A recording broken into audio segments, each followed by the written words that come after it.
What is up, everyone? Welcome back to another video today, and in this video I'm going to be taking a look at the Gemini Jets July 2021 releases. We've had 3 consecutive months of new 1400 regional jets. Not entirely sure if this streak is going to continue. I'm actually recording this on the day that the releases are going to be announced. It is just moments before they drop, so this is going to be fully live, and I do have an intro this time because, well, I'm recording this right before the releases are dropped. So yeah, once again, I'm in a different setting, but thankfully, it's not as, it's pretty much the same thing, actually, as last month, where I'm in a different setting and all that jazz, so. But I'm still able to do the releases video, which is good. And I'm still waiting for my SkyWest CRJ 700 to arrive from the June releases, so I'm not sure what the deal is with that. Waffle's always slow getting these new Gemini models in. Possibly trying to source out enough stock to supply all of his customers, but yeah. So currently 1:59 p.m. Central Time. I'm going to be chatting for a little bit longer just to see if we can get to 2 o'clock, but yeah. I don't really know what to expect. I'm hoping that the releases are bad because I want to save up, because I've already started a Christmas list. That may seem weird to some people, but that's kind of what I do. But I'm obviously not going to fill it up right away.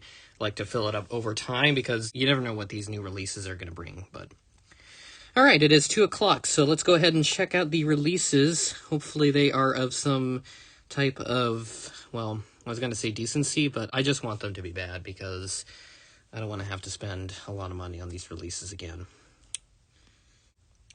Okay, so now we are at the bottom of the page, so let's go ahead and check out the 1-200 releases first. First up, we have a UPS MD-11 freighter. So continuing on the cargo trend as always, so very typical for them to do some cargo releases. Next up we have the Rex 737-800 that was done just this past month in 1/400 scale, so now officially in 200 scale.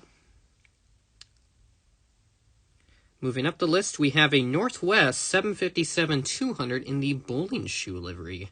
So that's a very interesting release. It'll be interesting to see the photos for that one, but you never know. Moving up the list, we have a Garuda Indonesia A330neo. So this is the -900 variant, and it is the standard livery, no mask or anything. So if you do need an A330neo in 1/200 scale, maybe go for that if you have some slight interest in Garuda in Indonesia. Moving up the list, we have a Delta A350-900, the Delta Spirit, and it is a flaps down release. So they have changed how they market the flaps down. Now they have that little, the little flaps down sticker on the top left corner instead of just writing the flap down configuration across the top of the image. So a bit of a different thing compared to previous months, but yeah, Delta Spirit A350. So that's pretty interesting because they did retire their 777s, and the Delta Spirit sticker used to be on a 777, so they have since moved it over to an A350-900. The next one is the normal release, which is to be expected when they do a flaps down release. Moving up the list, we got a lot of 1-200 releases this month. We have an Asiana Cargo 747-400 freighter. So as I said, this is an interactive series, so this would make it the 4th consecutive month that we've had an interactive series release. Let's move up the list again, and we have the American 737-800 Astrojet retro livery. So this is in the flaps down configuration. So once again, the 1-200 release has proven to be really good. If we move up, we'll obviously have the normal configuration. So if you're looking to get both, definitely do it as soon as you can. Up towards the top of the list, we have the America West 757-200. I don't know what livery this is. Let me see if I can find some information on that. This one is the Teamwork Coast to Coast. So it obviously said it on the plane, but I just wanted to check it to make sure that I didn't get it wrong. And our final 1-200 release is, ooh, what is this? Alliance. So it looks like it's a 100th anniversary thing. This looks to be an Australian aircraft, so it might be for the, I don't want to say the Royal Australian Air Force. I think that's what it's for, because this is an Australian aircraft, so another special livery. 1/200 release is really good. Now, I don't collect 1/200, so I don't really care for these releases, but let's go ahead and see what they got for the 400 releases. It does look like we have 2 military releases. Go ahead and check those out.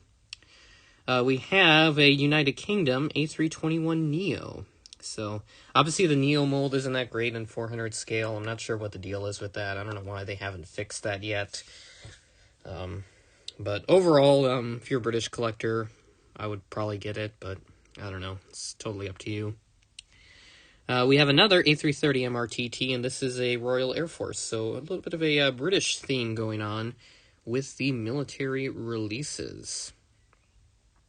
As I do expect there's going to be less of the normal 1/400 releases since they obviously have to throw in some military releases, so I wouldn't want these releases to suck.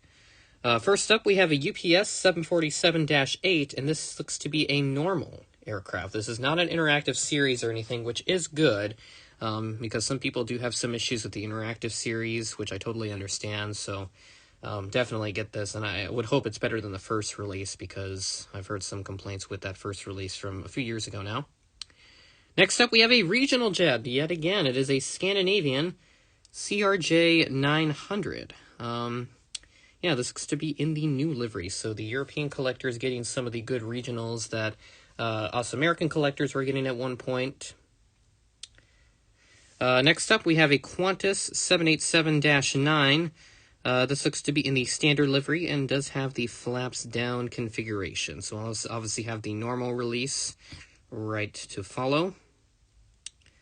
Okay, we're having a more of a European theme, so some more good releases for the European collectors. This one is a Lufthansa A320neo and the standard Lufthansa livery. So yeah, nothing too interesting for me there. So looking to be pretty good. So I'm already liking these releases because it's really nothing that I need, really. So I would hope that that streak does continue.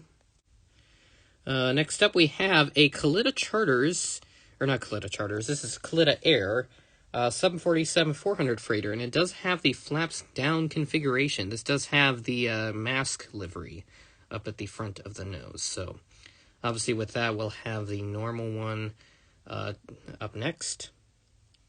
A couple more releases to go. We have the Azul E190. So we do have an Azul aircraft, and I think it's their first 1/400 E190 release in quite a while.